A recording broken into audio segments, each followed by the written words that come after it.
আসসালামু আলাইকুম বন্ধুরা, কেমন আছেন সবাই? নিশ্চয়ই ভালো আছেন, আমরাও ভালো আছি। বন্ধুরা, আমি একটু কালি জিরা, এই দেখেন কালি জিরা, আর এখানে দুই রকমের তিল আছে, সাদা তিল, কালো তিল আর মরিচ দিয়ে একটা ভর্তা বানাবো। আর ভর্তার জন্য আমি এক্সট্রা একটা জিনিস তৈরি করে রেখেছি। এখানে আছে টুনা ফিশ, পেঁয়াজ, রসুন, আর এই যে দেখুন শুকনা কাঁচামরিচকে আমি ড্রাই করে নিয়েছি, শুকনা কাঁচামরিচ। এবারে এখন আমি এই যে সাদা তিল, কালো তিল, এগুলোকে আমি অবশ্য টোস্ট করে রাখছি, এগুলোকেও টোস্ট করে নিছি। ও বন্ধুরা, বলতে ভুলে গেছি, এগুলোকে একটু ভেজে নিতে হবে। টোস্ট করে নিছি, আর এগুলোকে আমি এখন এই মেশিনে গুঁড়ো করে নেব, ড্রাই গুঁড়ো করে নেব, কোনো পানি দেওয়া হবে না। আর বন্ধুরা দেখুন, আমি এটাকে গুঁড়ো করে নিছি, ড্রাই গুঁড়ো করে নিছি, ব্লেন্ড করে নিছি। সবাই তো এই ব্লেন্ডার সবার কাছে আছে, আমি জানি। তো ঠিক আছে, এখন আমি কিভাবে ভর্তাটা বানাবো এই মিশ্রণটা দিয়ে, এটা তো বলছি আপনাদেরকে। পেঁয়াজ, রসুন, টুনা ফিশ আর মরিচ দিয়ে একটা সরিষার তেল দিয়ে আর লবণ দিয়ে আমি একটা ভালো পেস্ট বানাই নিছি।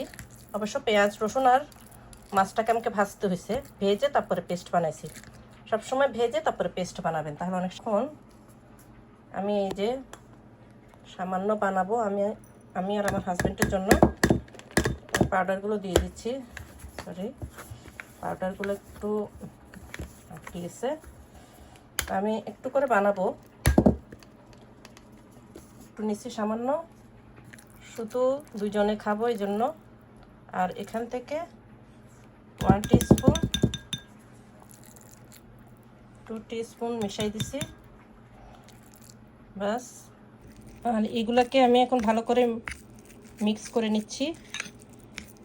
কালি জিরা ভর্তা কিন্তু স্বাস্থ্যের জন্য খুবই ভালো।